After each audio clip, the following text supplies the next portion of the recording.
Good day, everyone. Welcome to lecture number 27 of Theory of Computation. And this particular lecture will be probably the last lecture for context-free language. Okay. So in this particular lecture, we are going to discuss about the properties of deterministic language, and we will also discuss the decision problems for context-free language. So the first part that we are going to discuss is the closure properties of deterministic context-free language. Okay. So we will first discuss some of the closure properties of deterministic context-free language. We have already discussed the closure properties of context-free language. So what are the closure properties of context-free language? First, union. Second was the concatenation. Third was Kleene closure.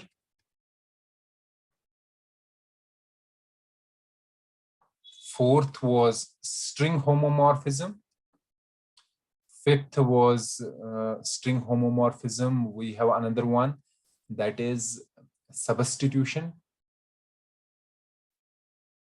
And the sixth was reversal. So these were the closure properties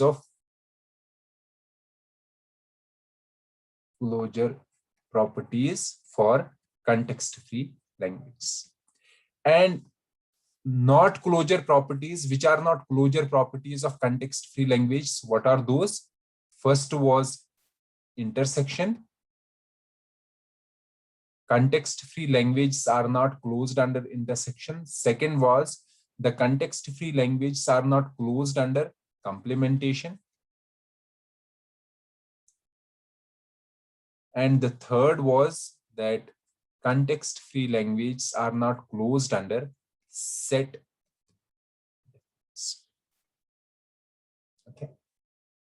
So since deterministic context-free language, they are a subset of context-free language, so they have different closure properties.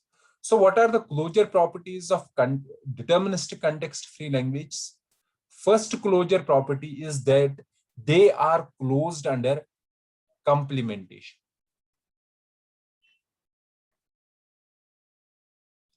They are closed under complementation. Please note that this is the difference of a deterministic context-free language with the context-free language. Context-free languages are not closed under complementation, but the deterministic context-free languages are closed under complementation. What does that mean? It means if L is a deterministic context-free language, then it is complement. L complement is also a deterministic context-free language.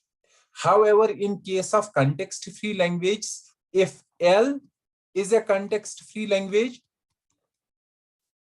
then L not can be or cannot be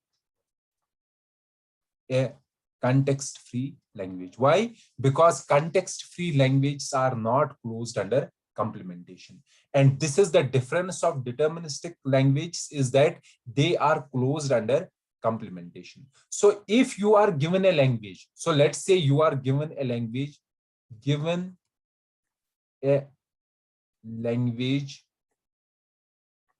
L. So you are given a language, then you are said prove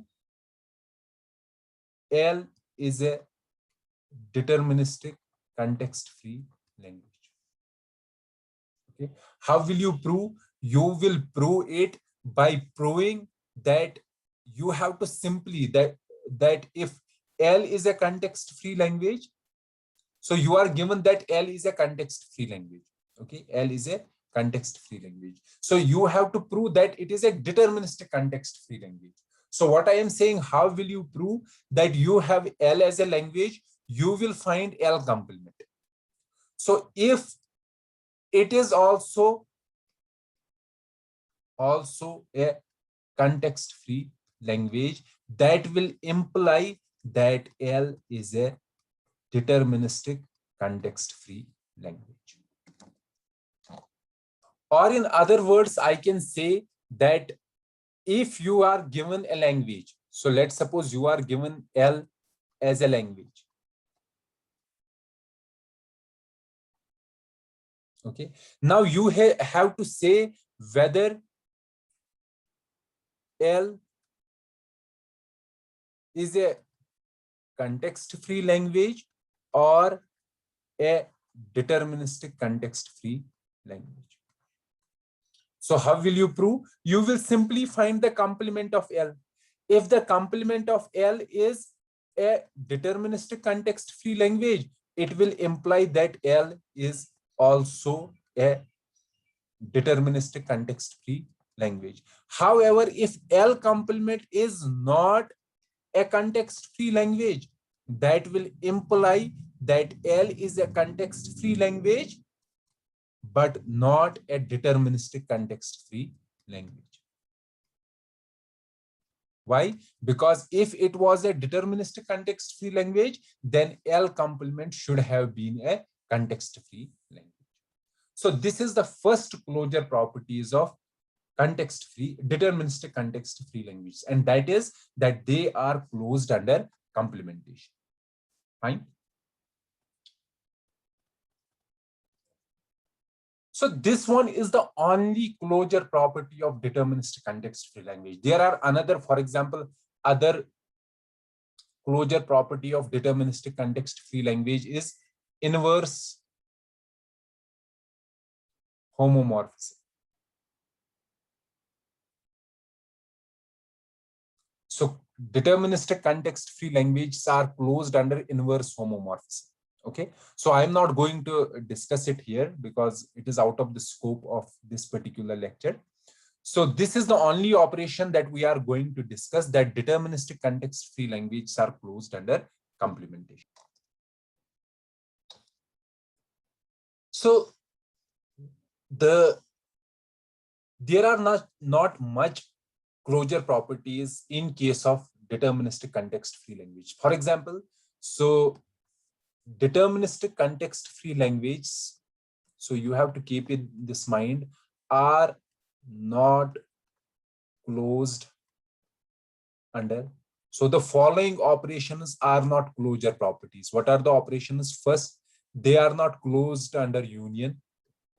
Second, they are not closed under intersection. Okay. Third, they are not closed under concatenation. Fourth, they are not closed under Kleene closure.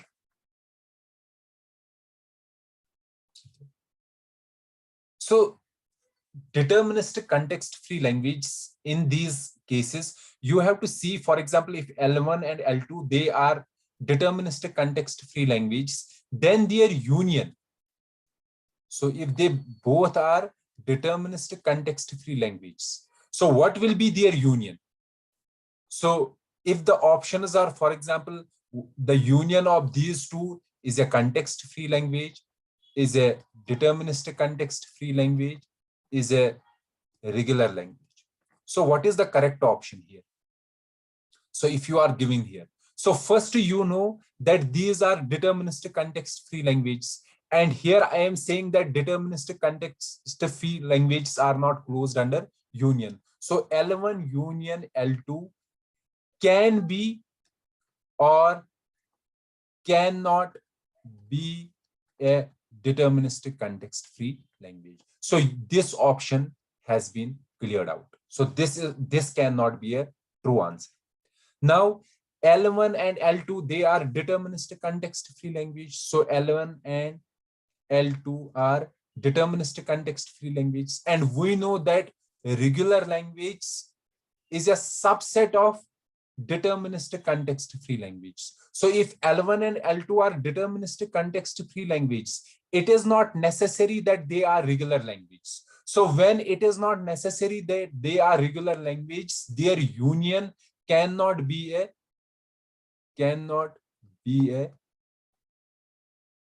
regular language. It can be or it cannot be. It is not always true. So this option is also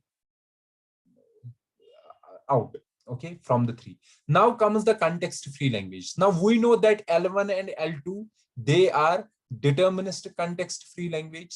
Now, since they are deterministic context-free language, and we know that deterministic context-free languages are subset of context-free language. So what does that mean? It implies that L1 and L2 are context-free languages as well. So when they are context-free languages, we know that the context-free languages are closed under union. So their union will also be a context-free language. So this is the correct answer. So you can use these closure properties to answer different types of questions that are asked related to the language, the operation between the languages. But you have to keep in mind what are the closure properties in case of context-free language and what are the closure properties in case of deterministic context-free language. Okay, so you have to keep in mind that one important property, closure property of deterministic context-free languages, is that they are closed under complementation. There are some other operations also that are closure properties for deterministic context-free languages, but we won't be discussing those here. You have to only, we will only discuss one more example here. The other example, that if L, so let me write a theorem here. If L is a deterministic context-free language and R is a regular language. L is a deterministic context-free language and R is a regular language. Then intersection of these two, L intersection R, is also a deterministic context-free language. Okay, so you have to keep this thing in mind. So what I am saying here, I am saying that if L is a deterministic context-free language and R is a regular set, you can say regular set or a regular language, then their intersection is also a context-free language. Intersection of L and R is also a deterministic context-free language. So for proving this, you can prove this theorem very easily. So you can take this as a homework to prove this particular theorem. I will also provide some materials on my website to help you in proving this particular theorem. So these were some of the closure properties of deterministic context-free languages and how their closure properties differ from the closure properties of context-free languages. Okay. Now we have to discuss the second topic. The second topic is the decision problems for context-free language. Okay. So let me rub this and let's discuss the decision problems for context-free language. So let's discuss the decision problems for context-free language. Okay. So we have discussed the decision problems for regular language. We know that what are the decision problems? So decision problems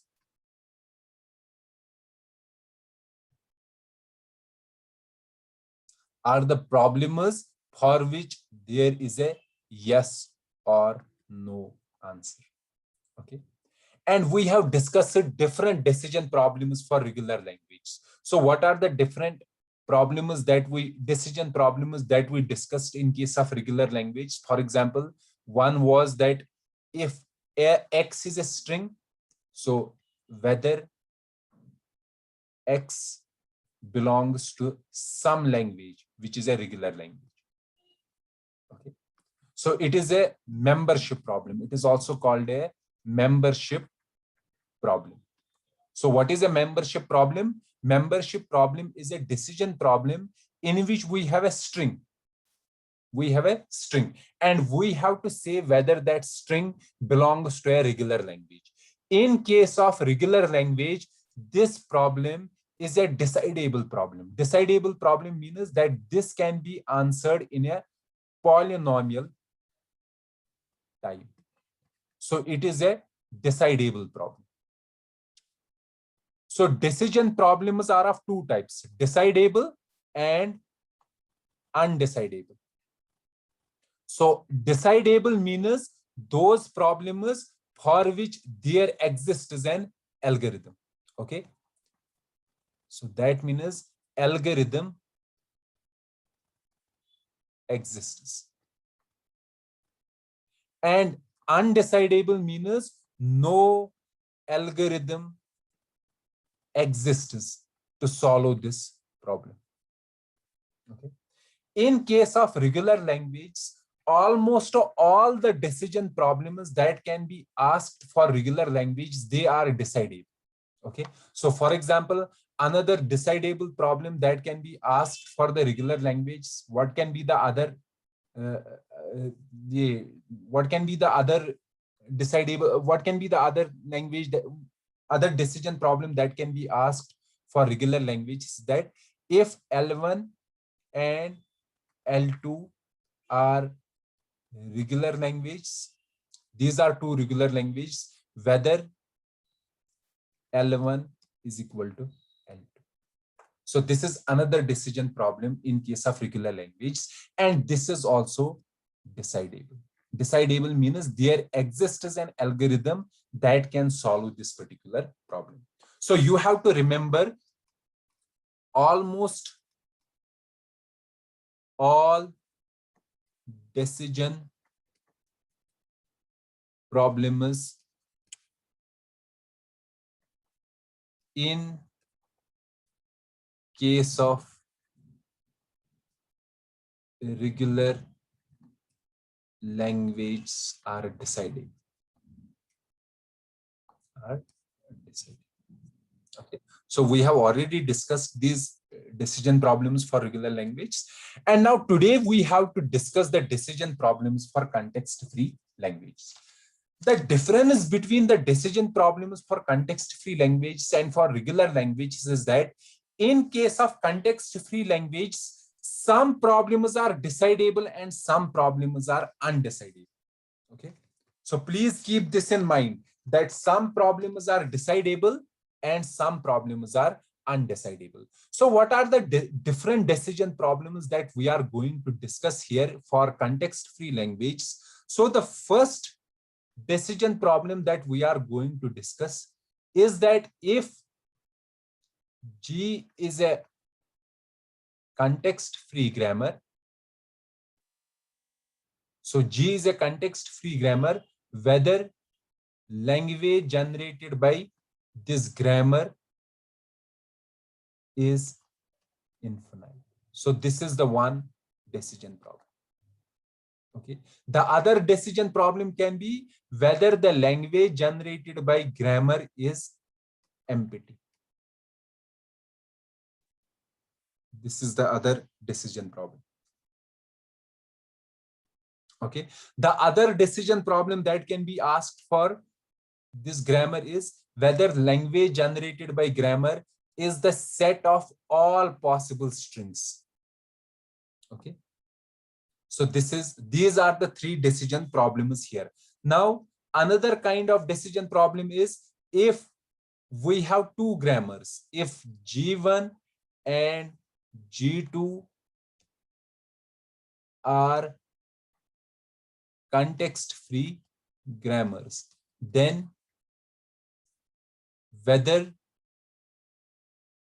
language generated by two grammars is same, whether they generate the same language. Okay. Another problem, decision problem for context-free language is the membership problem. Membership problem. What is the membership problem? Membership problem is that if X is a string whether X belongs to a language which is generated by a context-free grammar. So G here is a context-free grammar, whether this string belongs to a language. Okay. So these are the decision problems that we are going to discuss. Now, from these, so how many problems are there? 1, 2, 3, 4, 5. So we have 5 problems here, decision problems for context-free language. Among these 5 decision problems, this one, and this one, membership problem. These 3 are first. So these are decidable problems. What is the meaning of decidable problems? Decidable problems means there exists an algorithm to answer this, and to answer the membership problem. Now comes this one, whether the language generated by a grammar includes all possible strings, whether the language generated by 2 grammars are same, whether 2 grammars generate the same language. So second type of problems. These 2 are undecidable problems. Undecidable problems. So we won't be discussing these 2 problems, whether the language generated by a grammar includes all strings and whether the language generated by 2 grammars or whether the strings generated by 2 grammars are same. These are undecidable problems. It means no algorithm exists to answer these 2 problems. So no algorithm exists.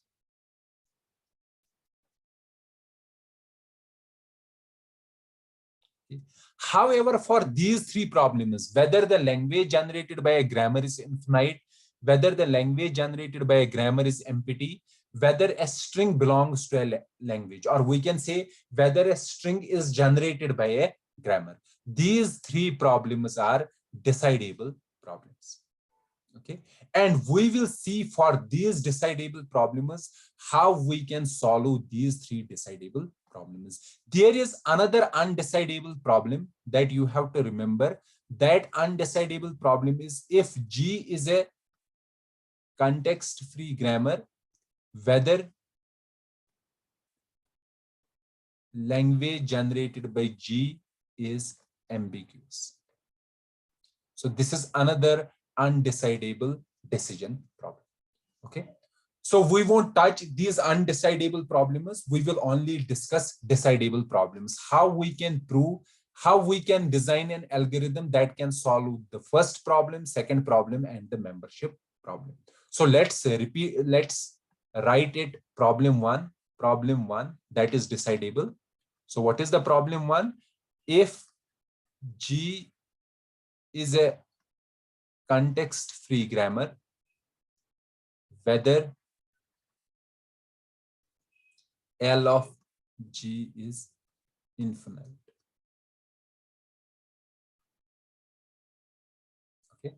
So the algorithm to solve this problem is that, or we can say to answer the decision problem, yes or no, is that the first part is convert G into Chomsky normal form. Okay. So first part is convert G into Chomsky normal form. This is the first part. Second is construct a graph from the production rules of G. Okay. So we will construct a graph from the production rules of G such that vertices of this graph are non-terminals,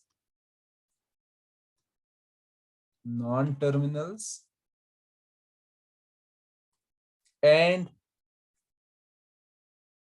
edges and there is an edge from vertices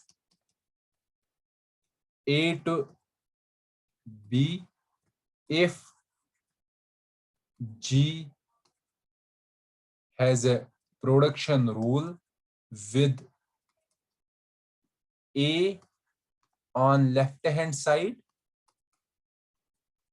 and B on right hand side. Okay. What does that mean? Let's say this is the grammar. S derives A, A derives A, B. Okay. So let's say this is a grammar. Now, oh, sorry, we have to first write in Chomsky normal form. So let me write it in Chomsky normal form. Let A is equal to AB. Okay. And sorry, S gives us AB.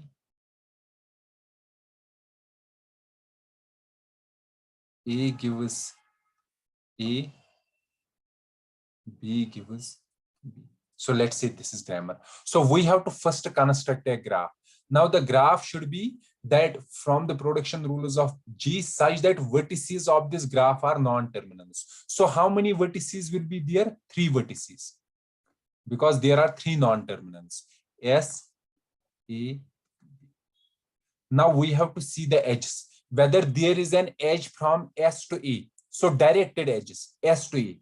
So I am saying that there is an edge from vertices A to B if G has a production rule with A on left hand side and B on right hand side. So there is an edge from S to A if there is a production rule with S on left hand side. So you can see here S is on left hand side and A is on right hand side. So there will be a edge.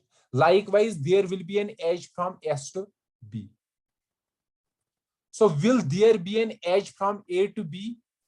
There will be an edge from A to B if A is on left hand side and B is on right hand side. But there is no production rule where there is A on left hand side and B on right hand side. So this will be the graph.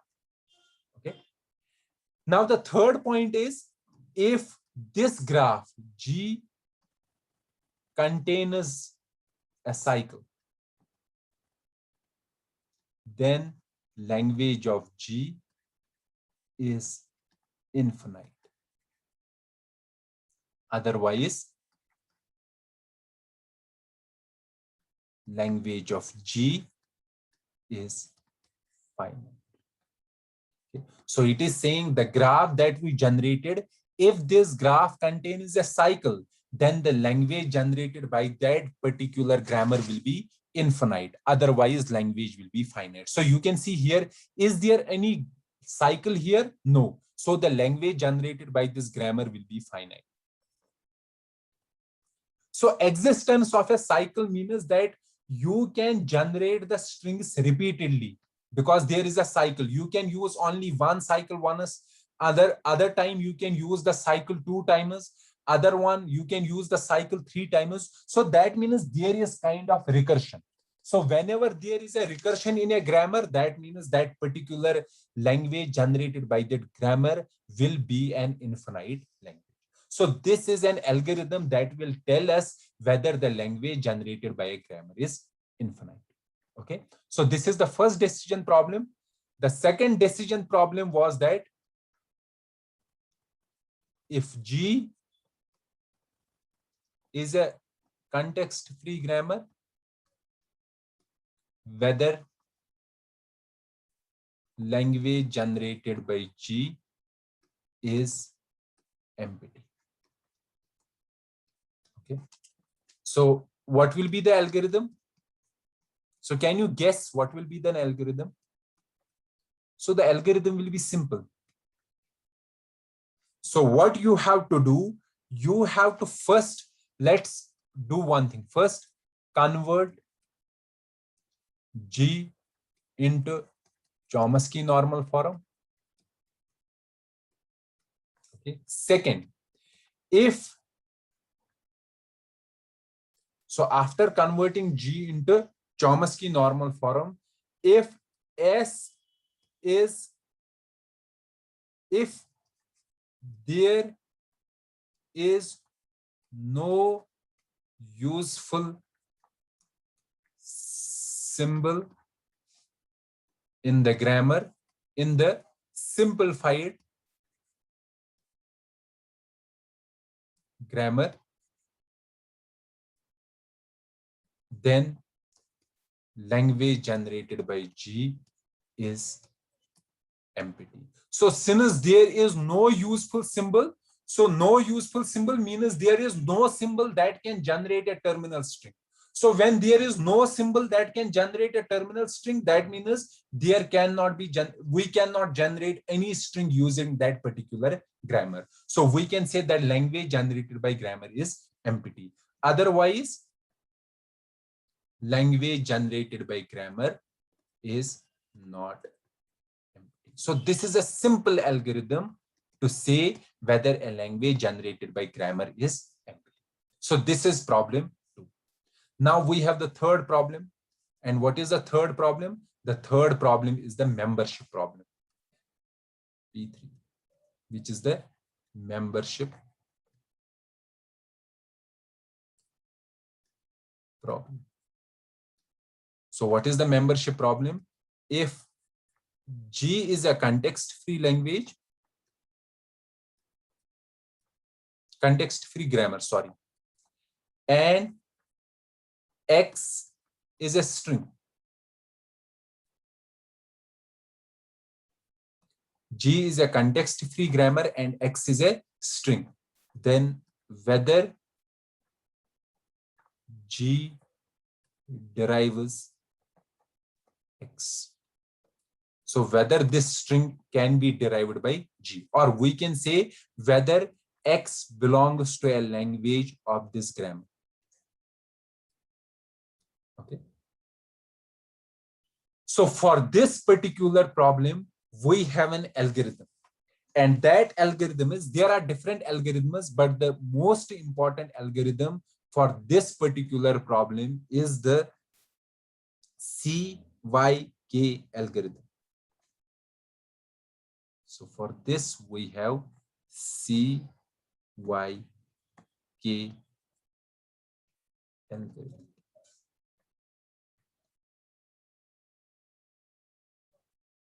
Okay. So this CYK algorithm, which is also called as Koch-Younger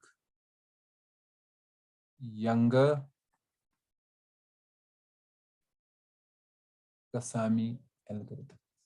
Okay. So this is an algorithm that is used to say whether this string is generated by a grammar. And this particular algorithm is based on dynamic programming. So let me briefly say how it works. Then we will discuss an example using this particular algorithm. So this CYK algorithm,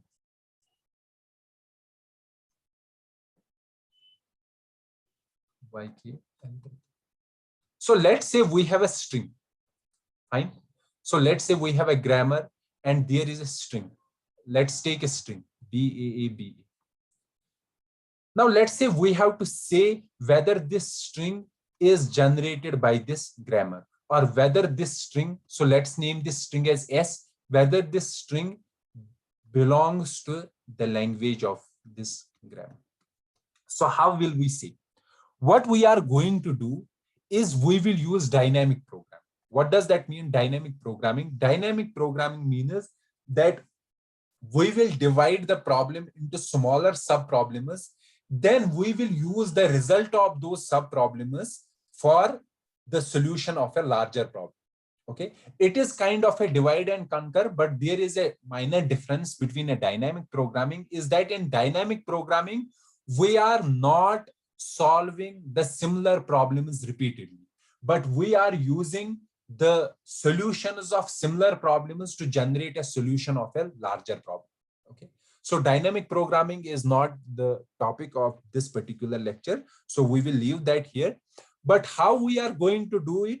So what we are going to do, we are saying that if, let's say, we have to say whether this string is generated by this grammar, what we are going to do, we will divide this into smaller parts. So what are the smaller parts? For example, B will be one part, B is another part.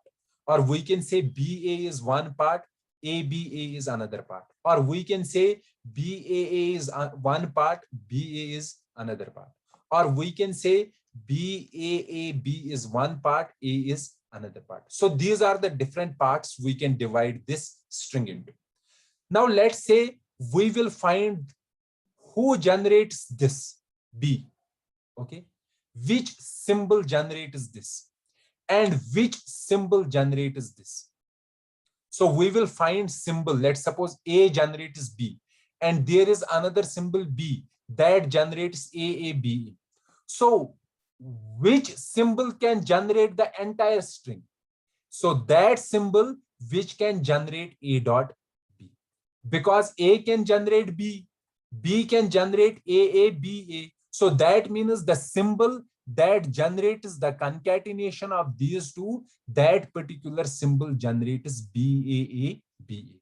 So if we have a rule S gives A dot B in our grammar, and we know that A can generate B, small b, and B can generate AABA. Now we also know that there is a rule S generates A dot B. So that means S will generate BAABA. Or likewise, we can say the same for these different scenarios. So here you can see that we are first solving a smaller problem. Okay, then we are concatenating or doing the union of those smaller problems to see whether the concatenation of those can be generated by another symbol. Okay, now if S generates this string, that means this string belongs to this grammar. If S does not generate this particular string, that means this particular string does not belong to this grammar. So let me make you understand with the help of an example. But before discussing that example, what we are going to do, so we have this string. Okay, the size of this string is, let's say, n. Size is n. So what is the string? BAABA. Okay, what we are going to do, we will see first job is the first part. We will see the variables, or we can say the non-terminals variables that can generate a single letter. Single letter means, for example, the variables which can generate B, variable which can generate A, variable which can generate A, variable which can generate B, and variable which can generate A. Second, we will see variables that can generate two letters. Okay, what does that mean? We will see the variables that can generate BA. So two letters can be BA, AA, AB, and BA. So these two, or these two, or these two, or these two.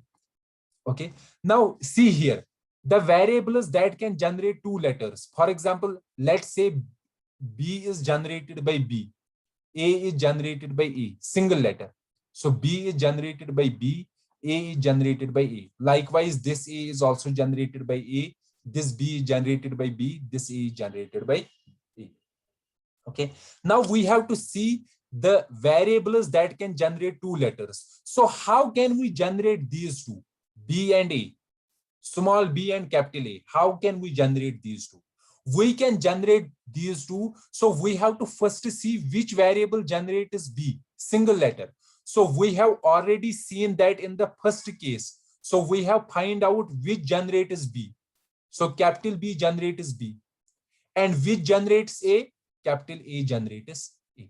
So the variable that has a production rule of this kind, BA, that variable will generate small a and small b and small a. Okay, so that is for two. Then we will use variables that can generate 3 letters. So what are the 3 letters? The 3 letters is BAA, or we can say AAB or ABA. Okay. So which can generate BAA? So BAA can be generated B concatenation with AA or BA concatenation with A. So these are the only two possible ways: B concatenation with AA and BA concatenation with A. So you can see here. So which one generates B? So we already know in step 1 which generates B? B. And which generates AA? So which one generates AA? So you will go in step 2 because it is a string of length 2 letters. So you have to see which one generates AA. So let's suppose C generates AA. Okay, there is a C, capital C, that generates AA. So that means BAA can be generated by concatenation of B dot C. So if there is a rule, let's suppose X generates BC, that means X can generate BAA. Likewise, you have to see for this one, and this one. So we have to repeat it for how many letters? 5 letters, because the size is here 5. So let me give an example now. So I hope I will make you understand with the help of an example. So let's say the grammar is, so let me write the grammar. So let's say this is the grammar.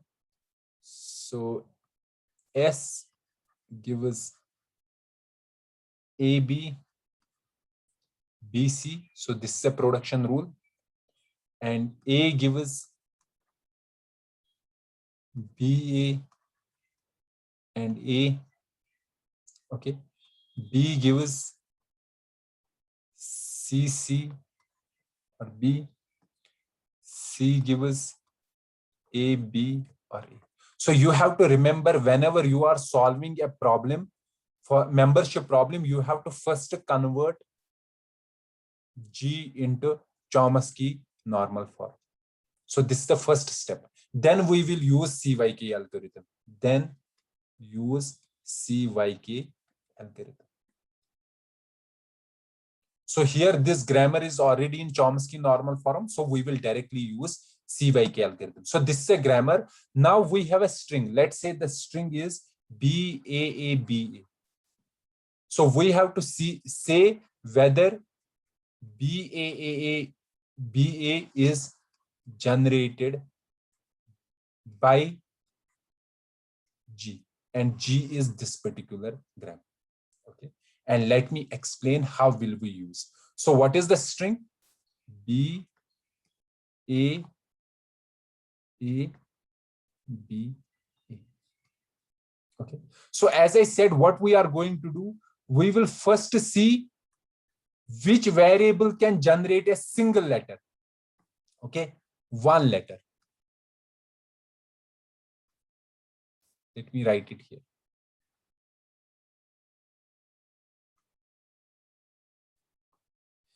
So let's first see which variable can generate B. Only B. So here, which variable is generating B? Capital B generates B. So I will write that variable here. So which variable generates A? Okay. So which variable is generating A? So A is generated by small a, is this A and C. So I will write A comma C here. Likewise, we have here. So it is again A comma C. This is again B. And this is again A comma C. So this is for the base case. That means one letter.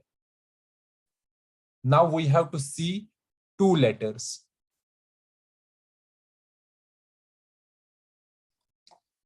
2 letters. So for 2 letters. So what are the possible 2 letters? The possible 2 letters are BA. So this one, first one is for BA. So this is BA. Another possible letter is AA. That means this one and this one. Another possible letter is AB. The third one and fourth one. So this first, second, third, fourth, fifth. Another possible is BA. Okay. Now let's see which one can generate BA. So BA can be generated by B concatenation with A. So which generates B concatenation with A? So which one generates B? So B is generated by B. So B dot A. A is generated by A. Okay. So which one can generate B dot A? So there is a production rule. A gives B dot A.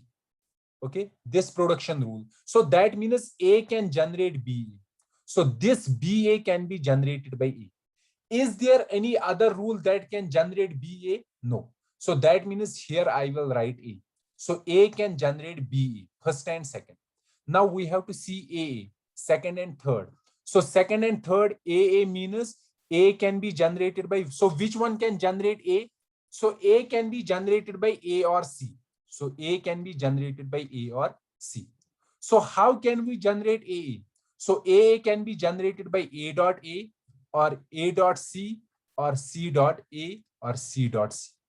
So these are the possible values. So is there any rule that generates A dot A? No. Is there any rule that generates A dot C? No. In the grammar. Is there any rule that generates C dot A? No. Is there any rule that generates C dot C? Yes, B.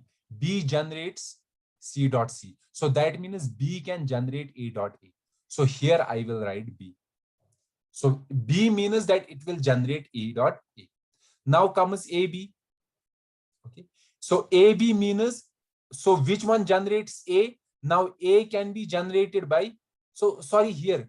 So here A can be generated by A or C.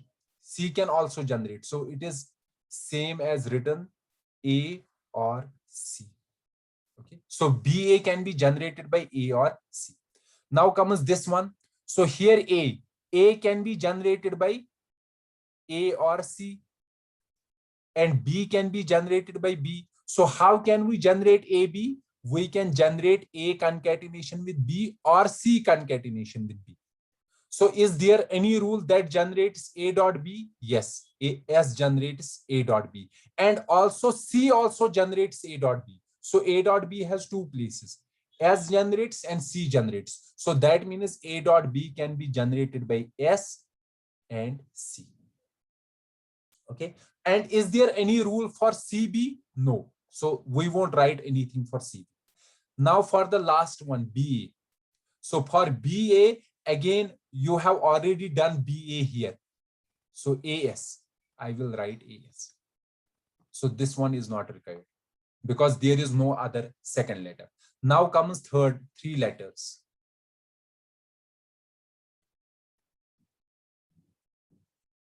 So for three letters, so what are the possible three letters?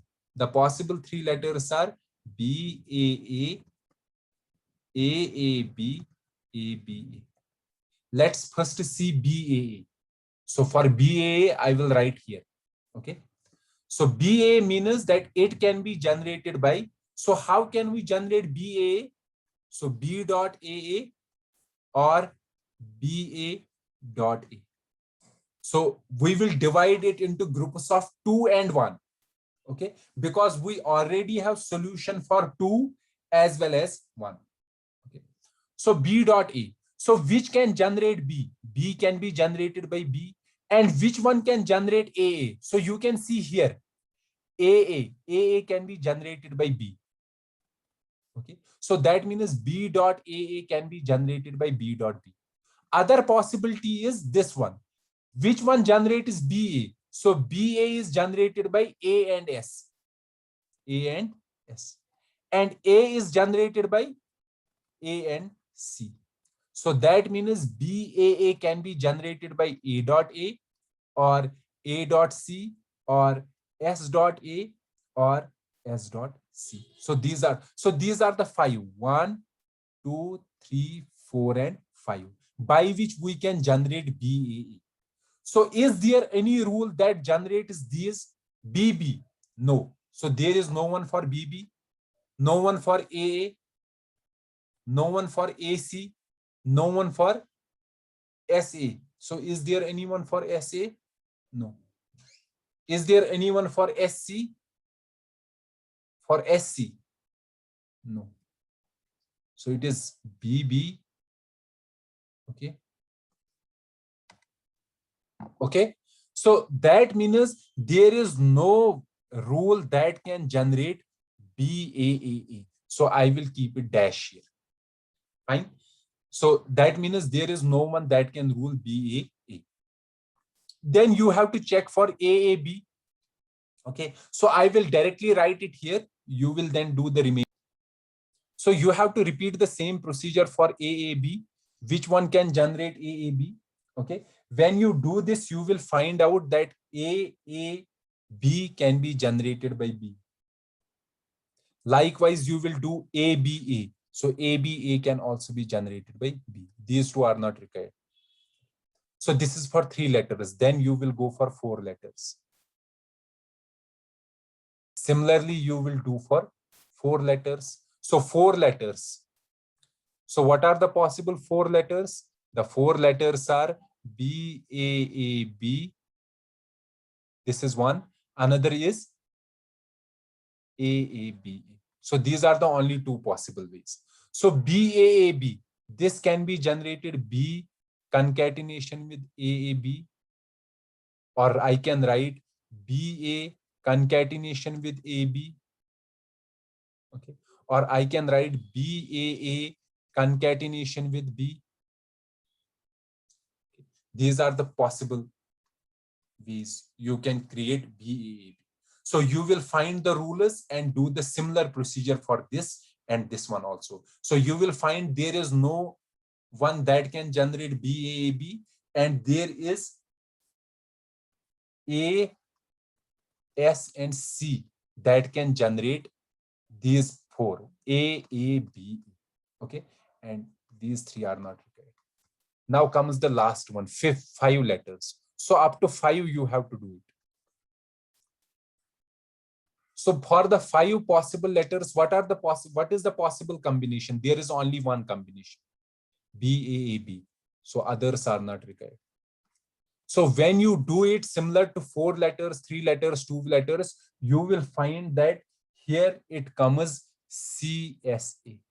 So what does that mean? It means that this 5 letter BAABA, this can be generated by C. C is a non-terminal, S or A. So C generates BAABA, S also generates BAABA, and A also generates BAABA. So you can see here one of the non-terminal is S. So that means from S, I can generate BAABA. And we know that S is a starting symbol. And the string that can be generated from the starting symbol, that means that particular string is generated by a grammar. So you can see that since in this 5 letter, we have S as well. If there was no S, that means that string won't be generated by this grammar. But since there is a starting symbol S, so that means this string is generated by this grammar. Okay. So this is the CYK algorithm for finding out whether a string is generated by a grammar. And the same algorithm is used in compilers when you have a string. String means when you have a statement, okay, programming statement. And now you have to see whether that programming statement is according to the syntax rules of the compiler, or we can say the grammar rules of the compiler. What you are going to do, you will take that statement, consider that statement as a string, and then use CYK algorithm to find out whether that particular statement can be generated by the grammar rules of that compiler. If that particular statement can be generated, that means it is grammatically correct, or we can say it is syntactically correct. Sorry. And if that particular statement cannot be generated by the grammar rules of that compiler, that means there is some syntactic error in the particular statement. So this is how membership problem is used, or membership algorithm, CYK algorithm is used in case of compilers to find the syntax errors in the programs. So this completes the discussion about the context-free grammars, context-free language, closure properties of context-free language, and decision problems of context-free language. So we have completed up to this point. We have completed what are context-free language. First, what are context-free grammars? Okay. Then we discussed what are context-free language. Then after that, we discussed push-down automatas. So in these, we discussed one is a deterministic push-down automata, and another is non-deterministic push-down automata. And the language accepted by deterministic push-down automata is called a deterministic language or deterministic context-free language. And the language generated by accepted by non-deterministic push-down automata is a context-free language. Expressive power of non-deterministic push-down automata is more than deterministic push-down automata. We also discussed the closure properties of both deterministic context-free language and context-free language. And at last, we discussed about the decision problems. So up to this particular point, we have discussed the following. So this is our set. So these are the regular language. Okay. On top of that, we have deterministic context-free language. And on top of that, we have context-free language. So is there anything outside context-free language? So we have seen one language, this A raised power n, B raised power n, C raised power n. This is not a context-free language. So that means there is something outside the context-free language as well. So what is outside the context-free language, and what are those problems, and how we can solve those problems?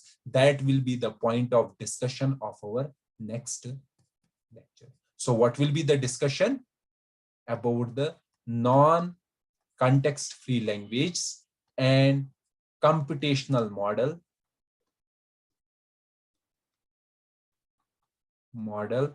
for such languages.